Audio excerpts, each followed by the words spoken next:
The moment my sister leaned in and said, "Waste good food on you, that's cute," the entire ballroom seemed to freeze. Her dress caught every spotlight. My table didn't even get water or a place card, just a reminder of exactly where I ranked in this family. My parents didn't defend me. My dad even muttered that maybe I should go. So I did. I walked out past the whispers, the smirks, carrying something they never saw. Not anger, not shame. Before I tell you how everything collapsed around them, tell me, where are you listening from? And as for that moment, they had no idea what they'd just lost. I grew up in a quiet neighborhood outside Charleston, the kind with trimmed lawns, polite smiles, and families who looked perfect from the sidewalk. Ours looked perfect too, at least in pictures. In every framed photo lining our hallway, Brooke stood in the center, glowing confident, dressed like the sun was built just to hit her right. And me, I was always on the edge of the frame, a little too quiet, a little too observant, a little too wrong. My mother, Linda, never said she favored Brooke. She didn't have to. It was in the way her voice changed lighter, warmer whenever Brooke walked into the room. It was in the way she'd sigh at me like I was the static interrupting her favorite song. And my father, Charles, well, he measured human worth in resumes and salaries, and my work-from-home consulting didn't fit the image he wanted to brag about. You need a real job, he'd say, not even looking up from the news. But the truth was, I had one, just not one, he understood. My intuition has always been sharp. Too sharp if you ask my parents. When I was 11, I warned my mother that Dad's new business friend made my stomach twist. There was something off about him, his forced smile, his jittery hands, the strange energy around him I couldn't shake. Mom brushed me off, told me I was imagining things again. 2 months later, that same man drained one of Dad's accounts and nearly cost us the house. No apology, just silence. The kind that tells you the truth doesn't matter when it's coming from the wrong child. Middle school was the first time someone listened. I told a teacher something wasn't right about a substitute coach, the way he stared too long, the way the air felt wrong around him. She trusted me. And she was right to. He was caught installing a hidden camera in the girls' locker room. That day changed everything because that teacher introduced me to his Aunt Evelyn, a consultant with a mind sharper than any blade. Evelyn didn't flinch when I told her about my intuition. She didn't call me dramatic or broken. She said, "Your mind sees shadows other people pretend aren't there. That's not a flaw, Madison. That's leverage." Under her guidance, I learned how to read patterns, how to dissect people's motives, how to see the business world the way some people see equations. By college, I was quietly helping companies recover from disaster. But at home, I was just the girl in socks and a laptop, the one who paid a portion of the household bills while everyone still insisted she did nothing. Meanwhile, Brooke lived like the world was soft and padded just for her. Promotions, compliments, praise, everything flowed her way like it was pre-ordered. When she announced her engagement to Lucas, the room lit up like someone had plugged my parents into an outlet. I felt something cold slide down my spine the moment I shook his hand, a warning. But when I tried to gently tell Brooke to slow down, she laughed like I was a minor inconvenience in her otherwise perfect orbit. And that was the beginning of everything that would eventually lead to that ballroom, that table with no water, and the sentence that sliced through me like glass. I wish I could tell you I was surprised by what came next, by the way things shifted after Brooke announced her engagement. But the truth is, the undercurrent had been there long before the ring. It showed up in small moments, the kind you almost miss if you're not paying attention. But I always pay attention. It's the one thing I've never been able to turn off. Lucas entered our family like someone stepping onto a stage he already believed he owned. He shook hands too firmly, smiled too widely, and spoke in polished phrases that sounded memorized. Most people saw confidence. I saw something hollow, like a drum stretched too tight. When he looked at Brooke, the warmth in his expression didn't quite reach his eyes. And when he looked at me, he didn't look long at all, like I was a detail he didn't want to acknowledge. At the engagement dinner, I caught him scanning the room the way men scan price tags. Brooke clung to his arm, laughing too loudly at jokes he barely finished. My parents watched them like they were witnessing royalty. The whole night had that glossy, too perfect sheen that always makes my instincts flare. I tried to ignore it until the moment Lucas pulled Brooke aside near the kitchen door. They whispered sharply, Brooke pretending to smile, Lucas gripping her arm a little too tightly. When they walked back, Brooke's lipstick was smudged at the edge and Lucas's jaw looked clenched. Nobody else noticed. They never noticed the cracks until the whole thing breaks. 2 days later, the group email went out. It was supposedly a wedding reminder, but anyone with a pulse could read the real message. Limited seating, no +1s unless approved in advance. Please be mindful, no freeloaders. It didn't even pretend to be subtle. And because I was the only one attending alone, everyone knew exactly who the line was for. I stared at the screen for a long moment, then closed my laptop. No reply, no reaction. That always throws people off when the quiet one doesn't take the bait. My mother, however, couldn't leave it alone. You won't cause issues at the wedding, right? She asked over dinner a few nights later, not looking at me spooning potatoes onto Brooke's plate instead. What kind of issues? I asked. You know how you get, she murmured, waving her hand like she was dismissing a fly. How I get, as if sensing danger were a flaw, as if being right too many times made people uncomfortable. Then came the fitting appointment. Brooke wanted family bonding, which was her code for an audience. She twirled in a mermaid gown while Mom teared up, and I stood off to the side holding a box of abandoned pins. Lucas arrived halfway through, checked the price tag on the dress before kissing Brooke's forehead. My father laughed, thinking it was harmless. I saw the calculation in his eyes. When Brooke asked me what I thought of the dress, I told her the truth. It's beautiful, I said. She narrowed her eyes. You said that too fast. There are moments you can feel the ground shifting beneath you, warning you that something bigger is coming. This was one of them. By the week of the wedding, the energy in the house was thick enough to choke on. Mom barked orders, Dad double-checked seating charts he didn't create, and Brooke floated through it all like a glitter-covered storm. Every time Lucas opened his mouth, my skin crawled. Every time Brooke brushed me off, something inside me coiled tighter. The morning we left for the venue in Savannah, I felt that same cold sensation I'd felt when I first met Lucas, like someone had left a window open in my ribcage. But I said nothing.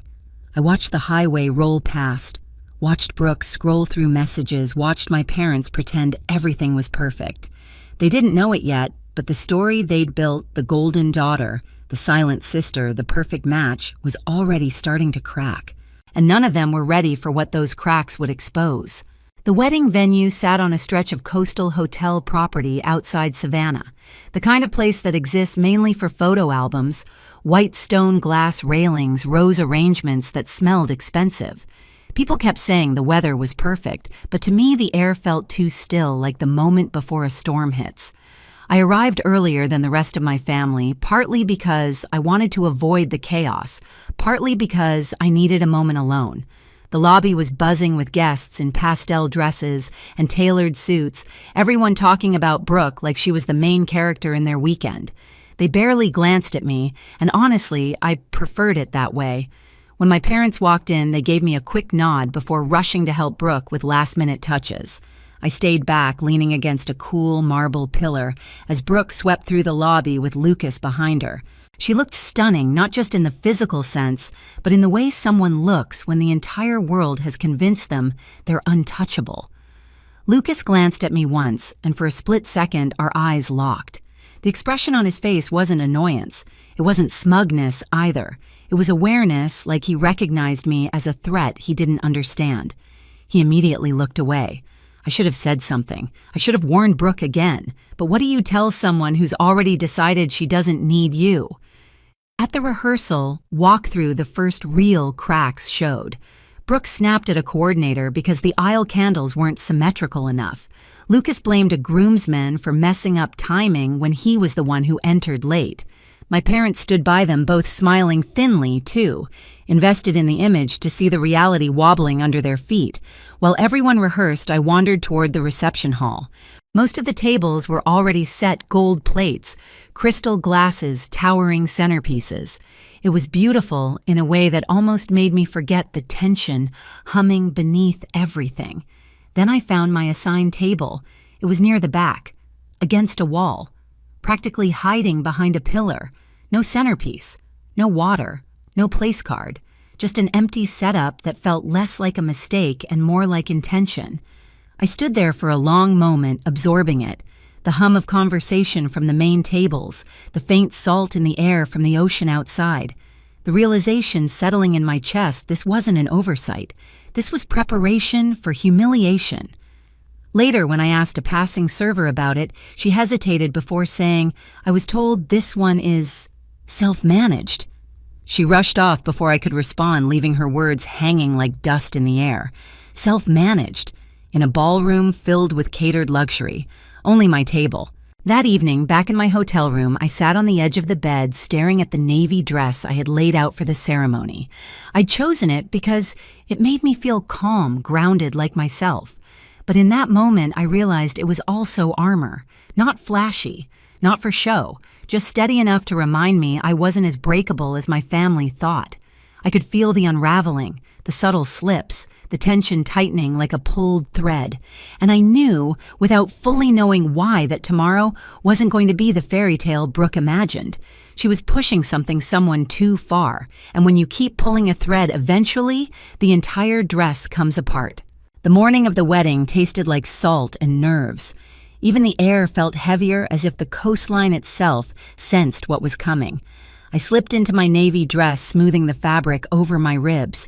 It felt like a second skin, quiet, steady, utterly, unlike the glittering spectacle the day demanded from everyone else. When I stepped out of my hotel room, everything smelled like perfume and pressure. Guests glided through the hallways toward the ceremony, their voices lifted in polite excitement. I walked among them like a ghost, visible but unnoticed. The violin music floated through the corridor as I approached the entrance to the ballroom. Elegant, soft, completely at odds with the tension knotted behind my sternum. Inside the room shimmered, light scattered across the polished floor, catching the sequins on dresses and the gold accents on the tables. Brooke stood near the front, surrounded by bridesmaids, her veil fanned out behind her like she was posing for a magazine cover. She didn't notice me at first. Why would she? I'd been a background character in her life for years. I made my way to my assigned table, the same one from rehearsal, still shoved against the wall, still without water silverware or a place card. Only this time, the other tables were now fully set, wine-poured bread baskets, steaming servers moving smoothly from group to group. Not mine. When I caught the eye of a server walking past, she froze like she'd been caught doing something wrong. "Excuse me," I said quietly. "Is there a delay with this table?" She glanced at her chart, then back at me, guilt rising in her cheeks. I was told this one is self-managed." The words dropped like stones. In a catered ballroom, I asked. She swallowed. "I'm really sorry." And then she hurried away. The humiliation wasn't surprising. What surprised me was how unsurprising it felt, like I'd been bracing for this moment my whole life. I sat down anyway. The ceremony itself was a blur of white fabric vows that sounded like carefully curated Instagram captions, and Brooke smiling like she'd won something. Lucas stood beside her in a suit that felt like a costume's sharp lines hiding a hollow core. When they kissed and the room erupted in applause, I clapped too, not out of joy, but out of resignation. This was the world they wanted, the image they'd built, and I had never belonged in it. After the ceremony, guests flowed into the reception hall. Laughter, champagne glasses clinking, plates full of food I hadn't been offered. I stayed seated silent, the cool wall at my back. That was when Brooke saw me. She detached herself from a cluster of bridesmaids and walked over, dress, swishing, perfume hitting, before her words did. She leaned down, her smile so syrupy sweet it made my teeth ache. "Waste good food on you. That's cute." Her voice wasn't loud. It didn't need to be. The people closest to us heard it.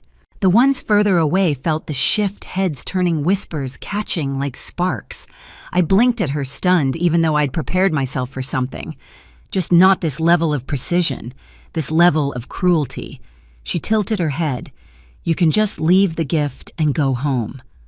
Home. A place where I was needed when bills were due, but forgotten at every celebration. I felt every eye on me. The sting wasn't from her words. It was from seeing my parents standing just a few feet away, watching, doing nothing. My mother looked at her flowers. My father took a sip of wine, then muttered, "Well, maybe she should go." And that was it. The moment the last thread snapped, I stood slowly. The room seemed to expand and contract around me like a lung struggling for breath. My napkin slipped off my lap and onto the floor, landing with a soft whisper. "All right," I said, forcing a small smile. "I'll go." Brooke smirked. Victory. But I wasn't finished. I looked at her, really looked at her, and added, "But just know this, you'll all regret it." The air shifted. Someone at the main table dropped a fork. A bridesmaid sucked in a breath. Brooke blinked confusion slicing through her smugness. Before she could respond, a chair scraped loudly near the front. A tall man in a slate-gray suit stood Grant, Lucas's older brother. I hadn't seen him all morning. "I care," he said, his voice cutting through the ballroom like steel wrapped in calm, "and you should listen to her." Every head turned. Brooke scoffed. "I'm sorry, who are you?" Grant, he replied. "Lucas's brother." Lucas stiffened beside her. Grant continued, "I've kept quiet because I didn't want to ruin your day. But Harper's right. Harper." He'd gotten my name wrong, but no one even noticed. They were too focused on him. "You will regret this," he said evenly. "All of it." The room fell into a deeper silence. Then Grant turned to the crowd. "Since everyone here loves appearances so much, let's rip off the last one. Lucas isn't an heir to anything. Our father's company filed for bankruptcy 6 months ago. He's been unemployed since." Gasp shot across the room. Brooke whipped toward Lucas. "What? Tell me he's lying!" Lucas's jaw flexed. "I never said I was unemployed. You implied you were taking over," she whispered, voice cracking. "I didn't tell you to sign anything," he muttered. And then it all tumbled out. The condo lease in her name, the fake timelines, the sudden wedding, the fabricated stability. Brooke's face went pale beneath her makeup. My parents stood frozen. Linda's hand trembled on her necklace. Charles muttered a curse under his breath, suddenly aware the golden image he worshipped was collapsing. But the meltdown wasn't done. Another voice rose from a table near the front. Firm, older. Enough. Mr. Dalton stood, impeccably dressed, silver hair reflecting the chandelier light. Brooke's eyes widened. "Mr. Dalton." He ignored her. He pointed to me. "I came here out of respect," he said. "Not for you, for her." A ripple tore through the room. "Harper." He paused, corrected himself. "Madison saved my company 6 months ago. Quietly, efficiently, brilliantly. You all enjoy the stability. Thank her." Brooke's jaw dropped. My parents stared at me like they'd never seen me before. Mr. Dalton continued, "She doesn't need a spotlight or your approval. She just needed to be heard." Brooke swayed, almost missing a step in her heels. Whispers erupted, questions, shock, regret. A guest near the gift table asked loudly, "Are refunds allowed?" Someone else whispered. "Did they really not serve her food?" Another murmured. Brooks finished. And I inhaled. Deep, slow. For the first time all day, the air didn't choke me. Grant moved closer, placing a steady hand on my shoulder. "Let's go," he said softly. "This place is sinking." I nodded.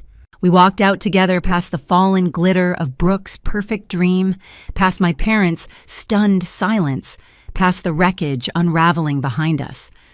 When the ballroom doors closed, the ocean breeze hit my face, not cold but clean, like starting over. Behind us, the wedding was burning.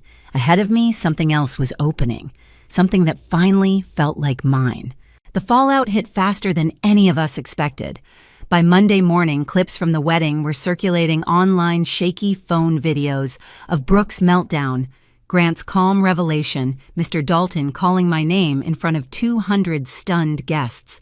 People love a polished disaster, and this one practically gift-wrapped itself for the internet. Lucas disappeared blocked. Brooke blocked Grant, blocked half the wedding party. He slipped out of the city before anyone could demand answers. The condo, Brooke signed for non-refundable. Payments stacked up like quicksand. Then the ripple spread to my parents. Without the money, I'd quietly been covering utilities repairs, even some of their overdue bills, their perfect facade cracked wide open. They rented out the guest room. Charles picked up part-time work. Linda started selling antiques online, pretending it was a hobby. They didn't call to apologize. They only called to ask if I could help Brooke through a hard time. I didn't take the call. Meanwhile, my world finally expanded instead of shrinking. I moved into a small apartment in downtown Charleston. Nothing fancy, but full of light with space for my notebooks and late-night strategy sessions. After the wedding fiasco went viral, in business circles, clients reached out nonstop. Mr. Dalton introduced me to 2 CEOs. Evelyn nearly cried when she saw my calendar filling up. For the first time, I wasn't surviving my life. I was living it. And the strange part, I didn't miss any of them. By early spring, the noise around the wedding finally settled, leaving only the pieces everyone had to live with. Brooke was one of the first to crack through the silence. She showed up at my apartment one Friday afternoon, no heels, no designer bag, just a tired girl with swollen eyes and a voice that barely held itself together. "I don't need money," she said. "I just don't know where else to go." For a moment, I saw the sister I used to imagine having. Not the one who mocked me in a ballroom, not the one who believed Lucas over logic, just someone who'd finally fallen far enough to see the ground I'd lived on all my life. I let her in on rules, no lies, no insults, no excuses. She nodded grateful in a way I'd never seen. Grant kept in touch too. Soft check-ins, no pressure, a quiet steadiness that felt new but safe. Maybe something would grow there, maybe not. For once, I didn't feel rushed to define it. Standing by my window one night, watching the city lights flicker, I realized something simple and sharp. Being the quiet one never made me weak. It only made people underestimate the moment I finally chose myself. If you've ever been the overlooked one, the underestimated one, share your story in the comments. And if you want more stories like this, hit subscribe so you don't miss what comes next.